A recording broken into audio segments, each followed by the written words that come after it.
The Sentinel is known to be reliable, fearless, disciplined, consistent, courageous, motivated, and skillful. So do what you feel passionate about. Take chances. All these qualities start from the mind.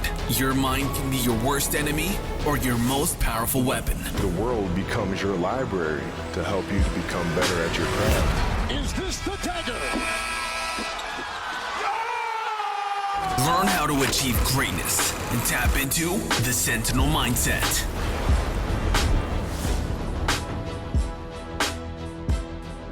A little bit of the mindset, because we do a thing called the Sentinel mindset. Yep, I've seen it. Oh yeah, okay, yeah, nice. So we just want to kind of go inside there and just ask you some questions. Okay, so you're about to jump in. This is the first EP forum right now where we're going to be just kind of going in about a lot of things, just to get better on the job.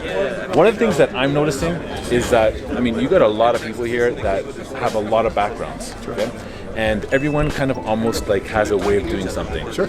In your opinion, seeing the industry as it is, how much ego is a killer in the sense of like how could it affect just your job and your thinking and just your overall success? Sure.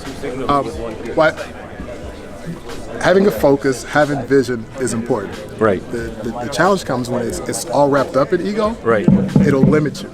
Right. Because what happens is you'll think the way that you're doing it, particularly if you find a little bit of success, right, is the only way to do it. So you just paint yourself into this box here. Right. And the challenge is because it's ego, it's internal.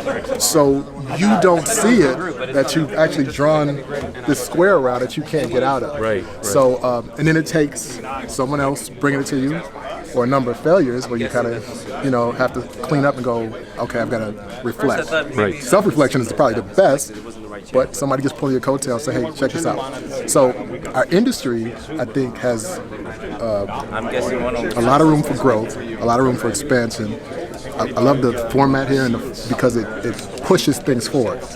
And so what I hope is that you get people that might be set in their mindset because they've done something this way for so long. Right. Again, even if they're successful about it.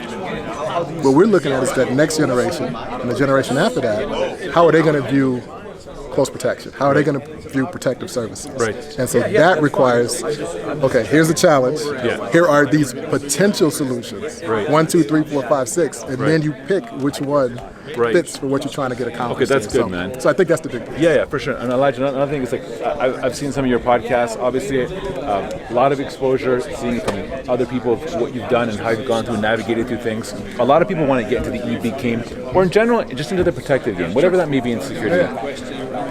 How, in your opinion, important is it for someone to tackle the small and conquer that before they get to the big? Because a lot of times I find people want to get to like your level over a couple of days or weeks.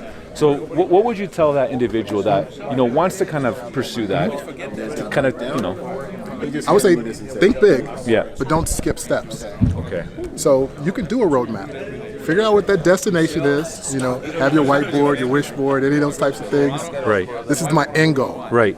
How do I strategically get to that end goal? Right. And that's gonna be a process. So I think that's the way that's gonna, because if not, if you skip steps, you'll pay for it later. Yes. You'll find yourself in a situation and go, I don't know how to deal with this. I don't know what the solution is. Okay.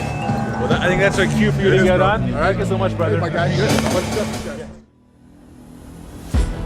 This podcast is brought to you by Executive Protection Lifestyle Canada. Make sure to drop by next week and don't forget to subscribe.